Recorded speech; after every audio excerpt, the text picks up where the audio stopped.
I'm Artie Goldstein for The Next Level, and I'm here with Anthony Gemma, who you just had a very exciting radio show with guests from all over the state.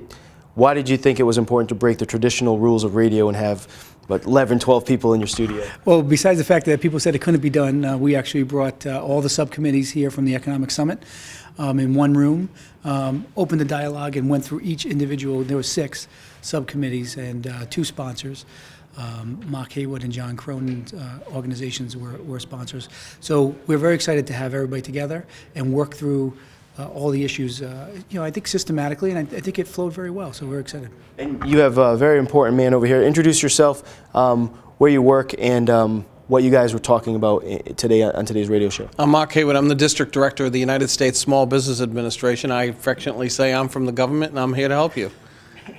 And this committee that was in there today, and I think some of the members were missing, but the heads of the committees, you guys, I think this is your 5th time that you've met. Why is it important to keep meeting, and what does it mean to the future of Rhode Island? This is the 5th summit, and all it does is it provides a dialogue between the small business community and the General Assembly and our elected leadership, the general offices, and I think it really worked out extremely well.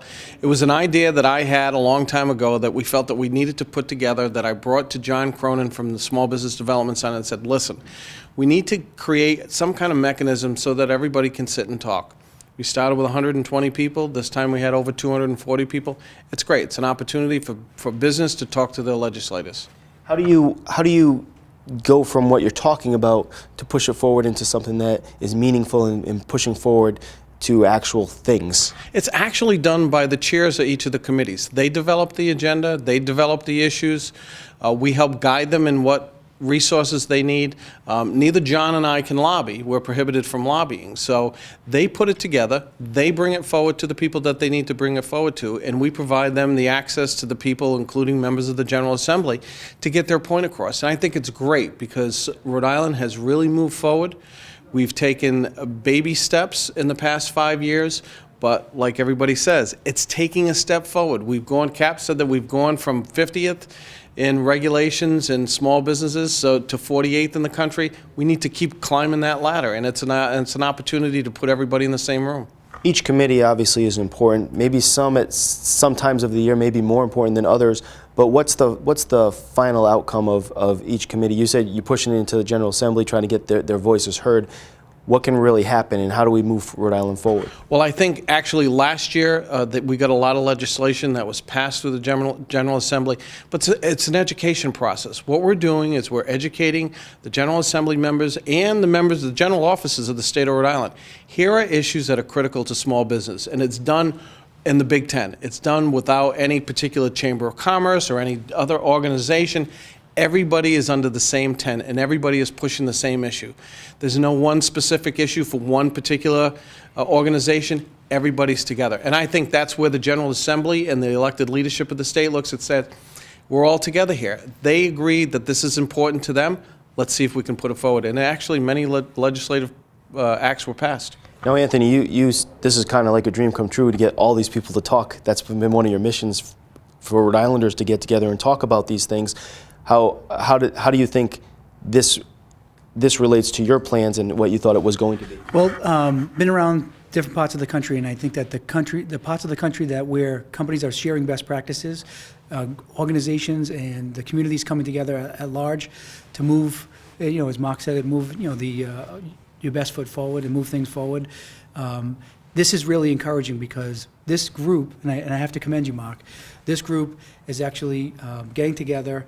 They're synthesizing what needs to be talked about, and then they're presenting it to the legislature.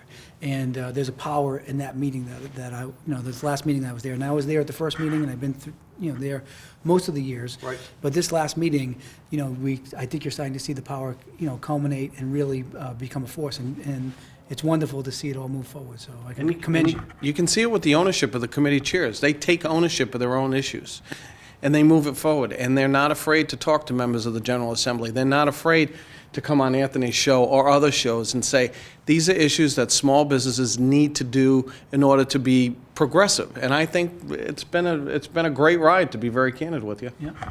Obviously, the show is called The Next Level. Is there a next level for Rhode Island? And Is it too late? Is there a future here? I know the talk is about businesses moving out of Rhode Island. How do we keep businesses here? In your heart of hearts, what is that next level for Rhode Island? I think we are all creating partnerships to bring Rhode Island to the next level. I don't think there's any question in my mind, just to see the progression that we've had over the last 5 years, that we're going to continue to progress, even if it's incrementally. And this is what these chairmans are all about. They want to take energy and taxes and budget and have general people understand what some of the issues are and bring it to that next level. I tell you, it's been a great experience. I think to be able to be on Anthony's show and other shows through the Citadel and other broadcast avenues is great, because we're educating people. And as long as we're educating people in the General Assembly and general offices, we will be successful. Small businesses is critical to Rhode Island. It's 98.6% of all businesses in the state. And I think we're just giving the general public an avenue to understand what small business is up against.